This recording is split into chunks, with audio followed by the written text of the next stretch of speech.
नमस्कार, स्वागत है आपका हिमाचल न्यूज़ 24/7 में और मैं हूं आपके साथ आंचल मुंगिया। जैसा कि हम सभी जानते हैं कि पंचायती राज चुनावों का बिगुल बज चुका है और इसी सिलसिले में आज हम बाट पंचायत में हमारी टीम जो है वो पहुंची है।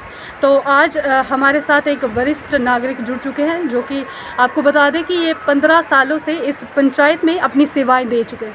तो चलिए इनसे रूबरू होते हैं और सबसे पहले हम इनका परिचय जानने की कोशिश करेंगे। तो सर, आप हमारे दर्शकों को अपने बारे में बता दीजिए।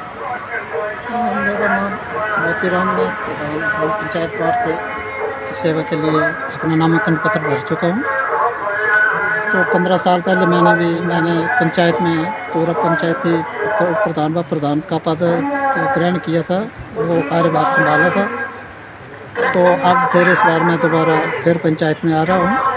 तो मैं चाहता हूँ कि पंचायत की सेवा के लिए मैं कुछ कर सकूँ। तो सर, अब मेरा आपसे अगला सवाल ये रहेगा कि जैसे आप 15 सालों से अपनी सेवाएं दे चुके हैं, तो पिछले 15 सालों में आपको कैसी कैसी चुनौतियों का सामना करना पड़ा और आपने किस तरह से कार्य किया है?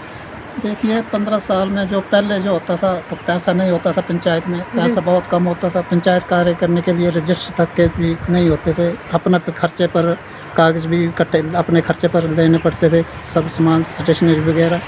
कोई 10 रुपये का काम करना पड़ता, उसकी सेक्शन लेना पड़ती थी। आज ऐसी सुविधा हो चुकी है कि हर पैसा जो है सरकार का वो सीधा पंचायत फंड में आ रहा है। तो पैसे की कोई कमी नहीं पंचायत में। लेकिन इस पैसे का सदुपयोग करना एक प्रधानों का कर्तव्य बनता है। लेकिन हर कोई यही समझता है कि मैं 5 साल के लिए बनूंगा, आगे के लिए मेरी बारी नहीं आएगी, पता नहीं किस रजिस्ट्रेशन में चली जाएगी। तो वो समझते हैं कि भाई क्यों ना 5 साल में अपना जो कुछ अपना ही कर लें। तो वो दुनिया लोगों की तरफ या विकास की तरफ ध्यान नहीं देते, सिर्फ अपना ध्यान देते हैं। तो मुझे इसकी काफ़ी वो रहती है, अपने मन में काफ़ी वो रहता है कि ऐसा क्यों हो रहा है। जब 5 साल के लिए हम जब सेवा करने के लिए आते हैं तो 5 साल के लिए हमें सेवा देना चाहिए लोगों की, या सिर्फ अपने लिए सोचना चाहिए।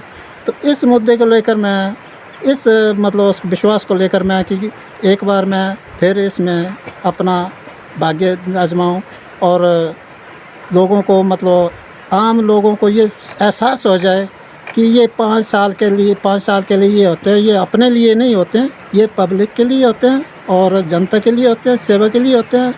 और जो विकास का पैसा होता है वो विकास के लिए होता है। तो क्यों ना 5 साल में एक शुभ धर्म का काम करके लोगों को उनकी जो कमी हो, प्रॉब्लम है, मुसीबतें हैं, जो कष्टनाई हैं, उनको अपने हृदय में रखकर सच्चाई से और ईमानदारी से उस कर्तव्य को पालन करूं, ताकि 5 साल के बाद चाहे आप दूसरी कोई भी आ जाए तो उनको एहसास होगा, पब्लिक को एहसास हो जाए कि नहीं भाई, 5 प्रधानी ऐसी चलती है और ऐसा काम करना चाहिए और ऐसे नेता होना चाहिए, और ऐसी पंचायत चलनी चाहिए। तो इसका एक मैं उदाहरण लेके इस पंचायत में अपना कार्य करना चाहता हूँ। बहुत बढ़िया। तो सर, मेरा आपसे अगला सवाल ये रहेगा कि जैसा कि सर हम सभी जानते हैं कि आप बाट पंचायत के 15 वर्षों तक प्रधान रहे, उसके बाद आपने राजनीति छोड़ दी और अब आप फिर से चुनाव लड़ रहे हैं। तो क्या नौबत आई है ऐसी जो कि आप पंचायती चुनाव में इस बार हिस्सा ले रहे हैं? देखिए, 15 साल के बाद जो मैंने अपना कार्यभार छोड़ दिया, इससे अलग हो चुका था। मैंने इसको पंचायत में आना मुनासिब नहीं समझा था कि जैसा चले। लेकिन फिर देख रहा हूँ कि जो असली मुद्दे हैं वो पीछे छूट रहे हैं। तो क्यों ना इन मुद्दों को मैं कामयाब करूँ, इन मुद्दों को फिर ध्यान दूँ ताकि हमारा विकास ठीक चले। तो नंबर 1, जैसा कि हमारा स्कूलों की समस्याएँ हैं, स्कूल के बारे में, उस स्कूल की समस्या दूर करेंगे। नंबर 2, जो हमारा भूमि सुधार है उसको ठीक से लाएं, भूमि सुधार की समस्या है उसको ठीक सरकार तक पहुंचाएं और उन जो किसानों को इस समस्या को दूर करें। नंबर 3, जैसे हमारे पुल की समस्या है, पूरा बाट पंचायत का एक ही पुल आता है जिससे कट है हमारा पूरा पंचायत। तो लंबा रोड है, तो वो पुल बन जाए तो उसमें छोटी छोटी सड़कें जो है वो लिंक रोड बन जाएँ। तो किसानों के जो फसल पैदा करते हैं, जो फसल किसान या सब्जी तैयार करते हैं, उनको बहुत लंबे रूट पर जाना पड़ता है। तो छोटे लिंक रोड होंगे और नीचे पुल मिल जाएगा। तो वो जो किसान है वो अपनी फसल को, अपनी सब्जियों को ठीक नज़दीकी से थोड़ा पैसा खर्च करके अपने ठीक उस पर मंडी पर पहुंचा सकें, उनको इसका लाभ मिले। और जो बिजली वगैरह है, पानी वगैरह की समस्या है, बिजली वगैरह की समस्या है, तो पानी और बिजली की समस्या पूरी करूं।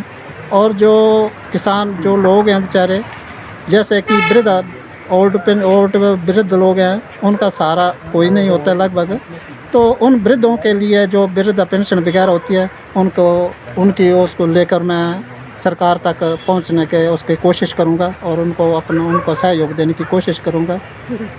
तो ये अन्य के छोटी छोटी हैं, लेकिन ये मेन जो मुद्दा है बिजली, पानी, सड़क, लिंक रोड और पुल, ये मेन समस्या है। और वृद्ध वगैरह की मेन समस्या है और भूमि सुधार की मेन समस्या है। तो ये छोटी इन समस्याओं को मैं आगे ले जाने के लिए पंचायत में अपना दोबारा आना चाहता हूँ। मैं अपनी बाट पंचायत की जनता से अनुरोध करता हूँ कि मेरा जो चुनाव चिन्ह है कप प्लेट है।